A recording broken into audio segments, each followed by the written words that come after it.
Oh, one of those. Yeah. That was my own, and I've kept it. It was £1,000. I paid £1,000 for it outright. That's how much he charged me for it. Let's have a look at that. What a piece of crap. Yeah. But it did the job, didn't it? And look how much it's changed. Wow.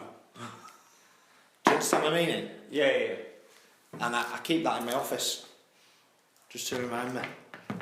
That's how it started. Yeah. You know, I can remember getting it signed and everything. The little pen. Yeah. Yeah, I remember everything.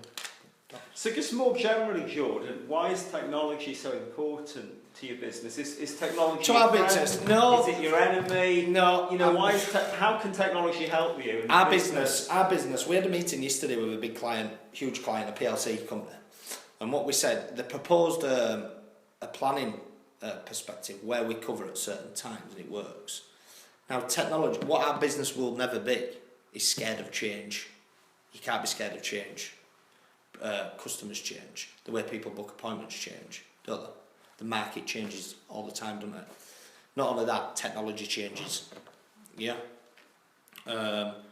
So we need to move with that technology. But what we find is big change. You do move with technology as well. Like the app, you're inventing the app. You're inventing the latest things, you know, making it. You're moving with the times. It's not a fixed system what's staying the same. If it was staying the same and it was the same as 4 years ago, yeah, we wouldn't work with your system. It's a fact, isn't it? It's changed. You couldn't even invoice on your system when I got it. All you could do was schedule a job. That was it, really. Yeah. Book a job and schedule it. You didn't have CRM, really. There were no financial. There were no messages. Messages didn't exist. So these people who've got it now, they're very, very lucky to start using it how it is. You know. And what we've done, we've moved with you. We've grown with you, if you think. Yeah, absolutely. Yeah. And that's what's really, really good. So you see technology as an opportunity. The wealth of technology that's at your fingertips today. If you don't have technology, state this, fact. If you don't have technology within your business, within our sector, and you are using paper, you will grow nowhere near. We'll grow 500 times quicker than you in any business. You're dormant with paper, aren't you? You're wasting paper. Yeah? The eco, it's a big part, isn't it? Yeah? Clients want updates. I say it all the time. Clients want updates and they want them now. That's why we started the business. Remember, we're going back. I didn't like the customer chasing. We'd have to ring the contractor had to ring his man. It took 6 calls back and forth to get that, is it done or not? Yeah. We don't have them calls now. We don't have chase up. We got it thing we get. Is the engineer en route? Yeah, he's en route. He'll be arriving at 13:42. We can provide minute by minute updates. Can't we?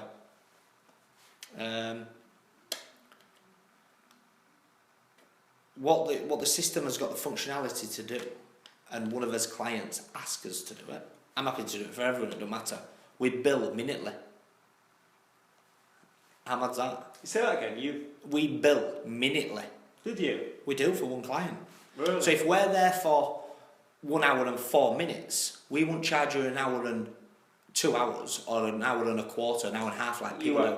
We'll bill you for 1 minute and 4 minutes. Yeah, so they've got the confidence that you're billing for exactly how much time you're there. Yeah, that's what's important. Yeah. Yeah, billing correctly. If you bill correctly, you get paid correctly. Don't you? There's no queries. When we started the business and we've grown as well, as competitors, other maintenance companies, we used to get work off. We've now pretty much phased that out. We no longer work for them. They work for us. Yeah? Sorry, they don't work for us. So they don't use subcontract, but they chase us, Alex. Sorry for recalling that word confusing. We don't work for the people who we work for. They're now competing against us. Yes. Yeah. But we're not competing against them because we're moving forward quicker than the market. Yeah. That's a fact. isn't it? If you've got 4 years, 4, 8, it's pretty much four engineers a year. Additional. It's a lot, isn't it?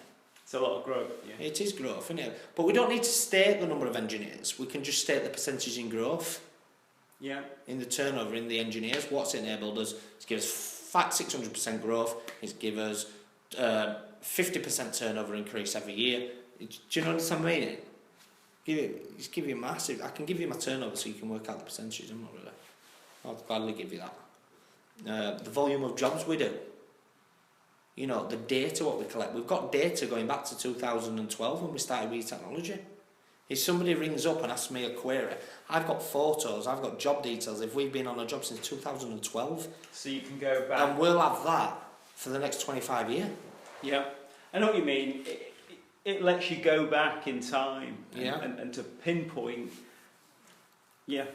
It's important, isn't it? What makes us different to everyone else? What makes us different? It's a difficult question, Alex, what you asked, really.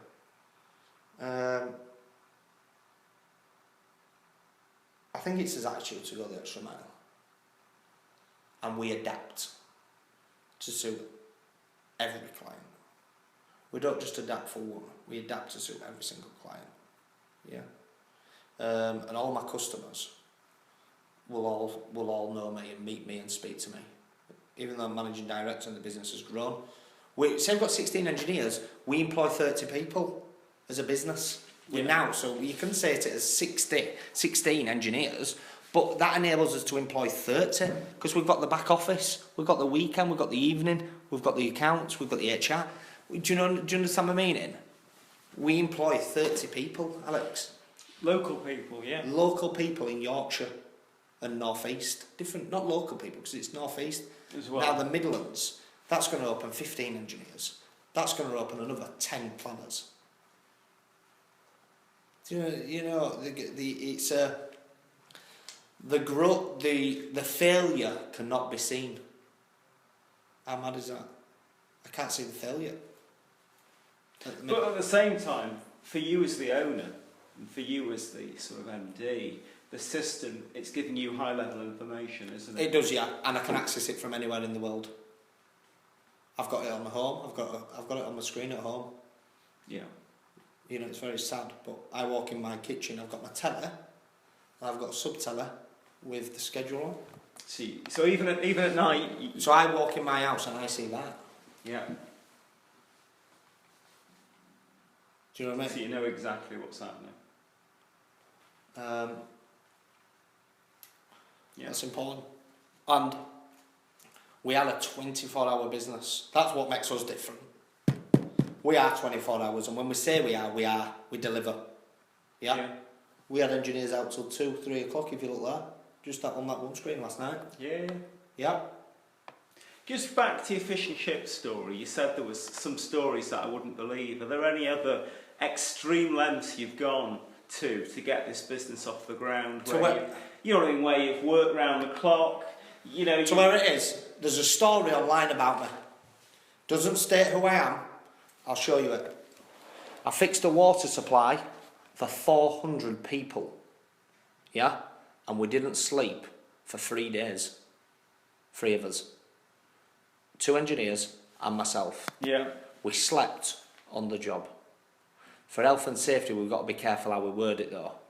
Do you know, we worked 3 days endlessly to repair a building in Leeds, which no other business would take on.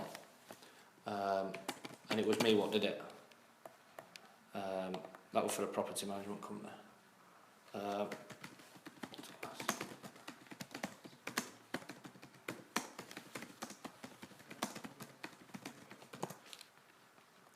Yeah. They had no water for 6 days. Yeah. Leeds City Council were involved. We got water, flooded shops. You know, this is the apartment block here, no water. We changed the water main day and night to get this up. This was the forum, 2012. West Point. West Point, yeah. We were the engineers what fixed it. We didn't get no thanks. Got death threat, if I'm honest. Really? Yeah. Someone offered to kill me, yeah. But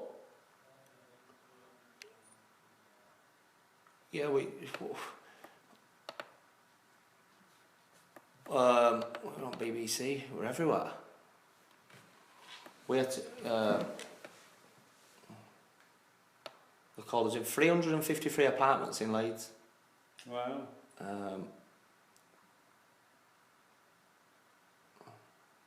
Crazy. But we fixed that. So what have I done? What's magnificent? Or any crazy stories, any moments that have been like touch and go, or you know what I mean, just moments where you've almost, you know what I mean, that those unforgettable moments that you've had moments along the way. I've laughed and I've cried.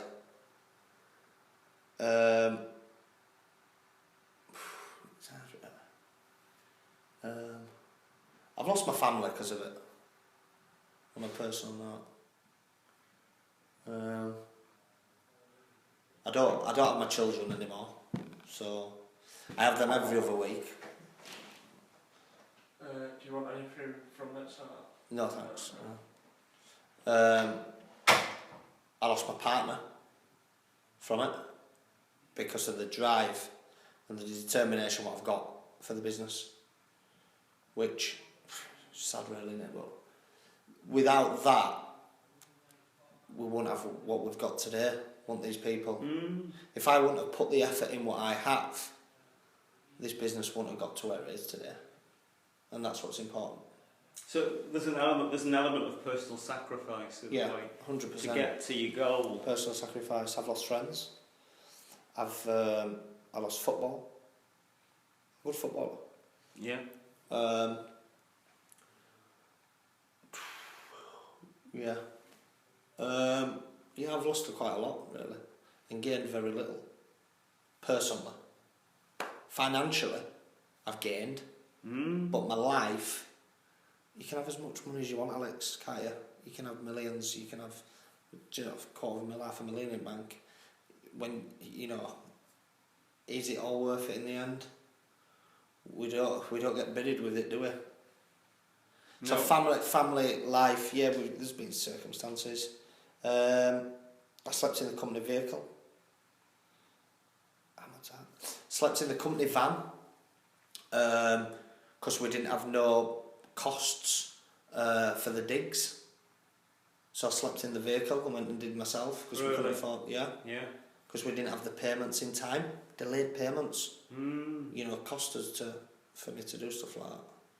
So when somebody does the slightest thing, or a client, or a customer, or a supplier like yourself, and you're jeopardising something what's good, that's why I get frustrated and upset, because nobody knows the journey. And I'm thinking, don't do this wrong, or an engineer does something wrong. I still go out and visit customers now. If jobs go wrong and I'm not happy, I'll go see a customer. I'll personally attend and do the job myself if I've got to. I did one about 3 weeks ago. An engineer was struggling on a job, big job. I went and put my overalls on. I went out, met with that customer, dealt with it and delivered it. Because they're the only people who I care about. As well as, my staff are great and they know I love them to bits and we work as a team. There's no... and how many people have you got in the back office here? 1, 2, 3, 4, 5, 6, 7, 8, including myself. Yeah. And what do you call them? Do you call them planners? They're schedulers, schedulers, help desk assistants, help desk administrators, whatever you want to call them. Yeah. Managers. We've got finance, and we've got accounts.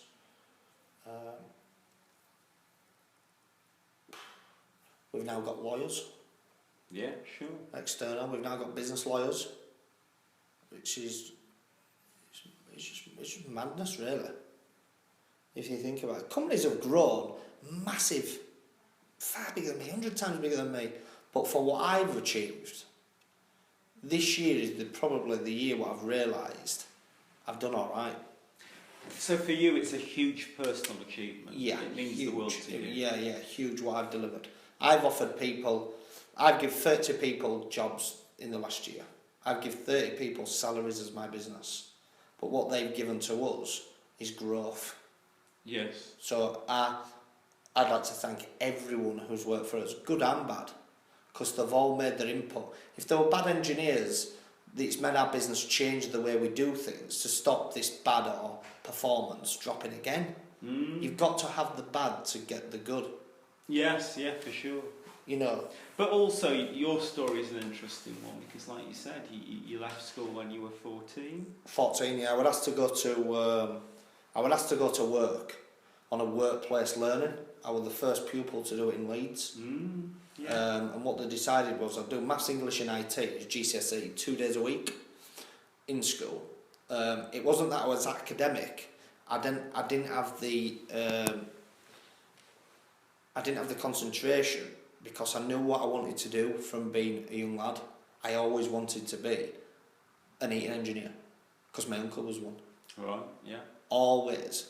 So when they were teaching me art or PE or other things, I wasn't interested. Yeah. Because I said this is not going to help me later in life when I'll be a heating engineer. And the teachers didn't even have an answer for me. I know this, but this is the curriculum, so unfortunately you've got to do it, Jordan. I'm saying you're wasting my time. I'm wasting yours by being in the class. So they said to me, go get a job then. Joking. So I got a job. I rang a heating company. And off you went. And the company who I went to work for is a competitor. Really? Today, yeah. Today. Huge company. Yeah. You know, but they are a company, they don't market. Yeah. But, so yeah, I've done alright. But I sit back in the last year and I'll say I've done very well personally. Circumstances have changed. I've now got, I've now got my kids every other weekend. I've just bought a beautiful home. You know, I've got beautiful cars. But the job ain't finished. That sounds great. The job is not done. Yeah. Midlands and London. Grow the business. I want to turn the business into one day PLC, and then we'll go places. Yeah, that's the facts. Yeah. I don't think so else, Alex. No, I don't think there's much more that can be said. No, that's brilliant.